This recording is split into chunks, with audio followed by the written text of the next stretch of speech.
good source of protein. It's cheaper. And why is soy? Is that a good idea for guys to take, men, teenagers? Well, anybody trying to put muscle on, really. There are plant compounds within soy that tend to boost estrogen. So when we talked about, the chemical endocrine function within your body and what signals you're sending your body as far as what type of weight to put on, soy protein tends to interfere with the signals that tell our body to make muscle rather than fat. So that's why soy was third on the list. It's a little less effective. Whereas whey and casein don't mess with that communication system, the endocrine system. How about like there's the hemp protein, the pea protein? Mm-hmm. Would those be fine too? Yeah, I would put those, above soy protein. Okay. As far as effectiveness, though, as far as the fat content protein, it's still the whey. All right.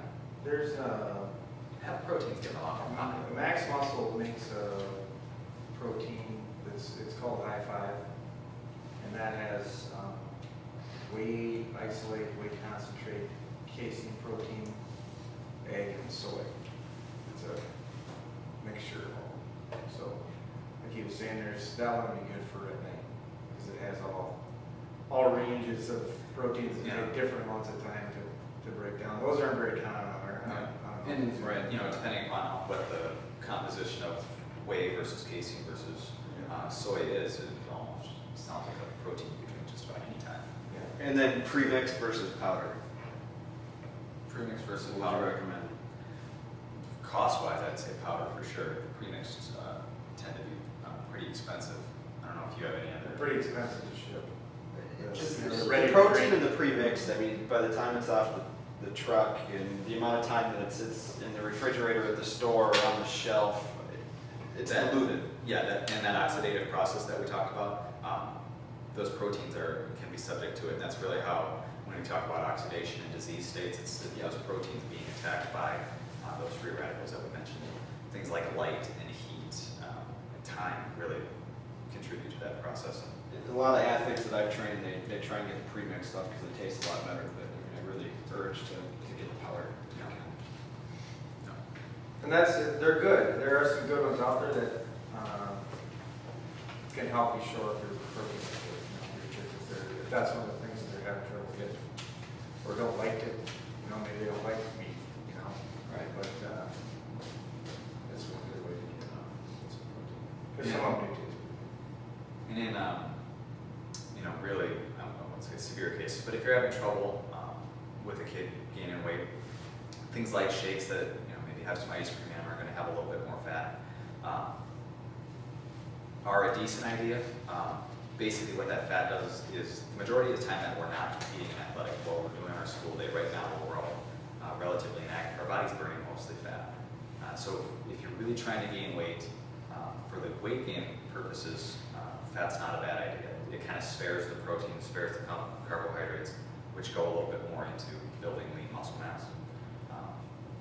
So you can add a little bit extra fat, especially if you're having trouble putting on weight. But as far as athletic performance is concerned, fat doesn't help us a whole lot. So if you have trouble, then ice cream shakes are a great idea for weight gain. Throw some protein powder. Sneak a scoop. Yeah.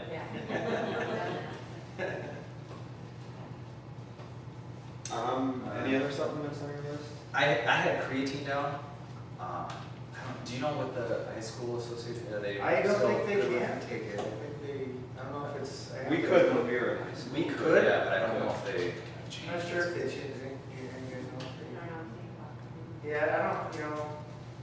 There was a sort of because it's the rise in creatine use was around the time that what was his name?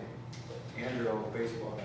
Oh, Mark McGuire. Mark McGuire, and everybody thought that creatine was the same thing as these pro hormones that people were taking to boost their testosterone, and so it got a bad rap for a long time. Creatine's it's a decent supplement. I don't know. I take it. I've never had problems. Every kind of like red meat has creatine, so your muscles need creatine to. Yeah, your body has creatine in it normally. It's not a foreign substance. Generally, from the research that I've read, the loading phase, you know, usually they'll have you take a couple days where you're taking a higher dosage and the idea there is to really saturate your muscles. If your muscles are low in creatine, you take a higher dosage. And then after that, you pare that dose down more as a maintenance dose to keep that creatine level in your muscles up. That lower level, really not an issue. If you were to continue, if you took the loading dose for a long period of time, there's a potential that you could be getting a little too much, a little hard on the kidneys.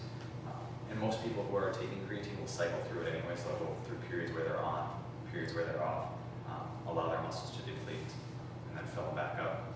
So it's not that you're taking creatine every single day. Most folks will go 3 weeks, 3 weeks, 4 weeks, and they go 3 weeks, 4 weeks off. Yep. Alternate that. So, as far as creatine, what it does, when you look at the type of fuel that your muscles like to burn during events, really, really fast, intense exercises like jumping, sprinting, track, throwers, anybody who's a shot put or discus or javelin, even talking about pole vaulting earlier. Those sorts of really powerful events are going to use creatine as a fuel source. It's basically the first thing that your muscles are going to use, and then from there they go to sugar. So anything that lasts more than just a couple seconds, we're mostly talking about carbohydrates. So for strength and power athletes, creatine's something to consider. For soccer players or for dancers, we don't see as much of a benefit there. What else on creatine? As far as safety is concerned, as far as effectiveness is concerned, I'd say it's probably the Extra Protein, probably the most well-researched and solid supplement. Safety's been tested for years now, so really not a lot of issues with creatine. As far as effectiveness is concerned, it's kind of hit or miss. It depends upon the person. Some people respond very well to it, and they see a big difference. They can tell they feel stronger, they have more stamina, they can, if they're lifting weights or they're sprinting, they can go farther, faster. Other people who may already have a high level or have reached their potential as far as creatine content in their muscles may not see too much of a benefit from supplementation at that point.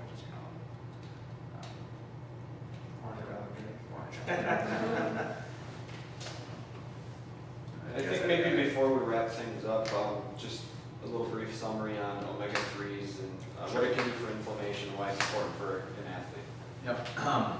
Those omega-3 fatty acids, you hear a lot about. You mentioned fish oils earlier, and that is omega-3 fatty acids. There are a couple other varieties of omega-3 fatty acids. Flaxseed, hemp oil. You'll see 3 letters. You'll see either EPA, DHA, or ALA. They're all omega-3 fatty acids, and it's a good idea to get some of each. Typically with fish, you're going to see EPA and DHA. With something like a flaxseed oil, you'll see ALA. And I can get into all the chemistry of it. Basically, they're just small little variations in the molecule of the fat. Those fats hold up very well to inflammation and to that oxidative damage. So the more of that you have in the diet, every cell in your body is wrapped in a small layer of fat. The more of those omega-3 fatty acids that you have in your body, the more of those cell membranes are going to be composed of omega-3 fatty acids that are more resistant, like we said, to inflammation and oxidative damage. So the idea there is over a long period of time to consistently have some consumption of omega-3s. Getting a whole bunch of it tomorrow and then not having any for the next 3 weeks, it's really not going to be able to integrate itself that much into your body's structures, and that's what makes you more resilient, is having a intake consistently over a long period of time. So when we talk about the Mediterranean diet and their low prevalence of heart disease and diabetes, it's because they get a lot of omega-3 fatty acids for basically the entire span of their life. Do you think it helps with allergies? I'm not saying with the allergies, that if your body's kind of fighting it, that it might just have to take Well, it's beneficial No. to your immune system, immune function. That's what I was going to say. Is that I don't know of any research that's specific.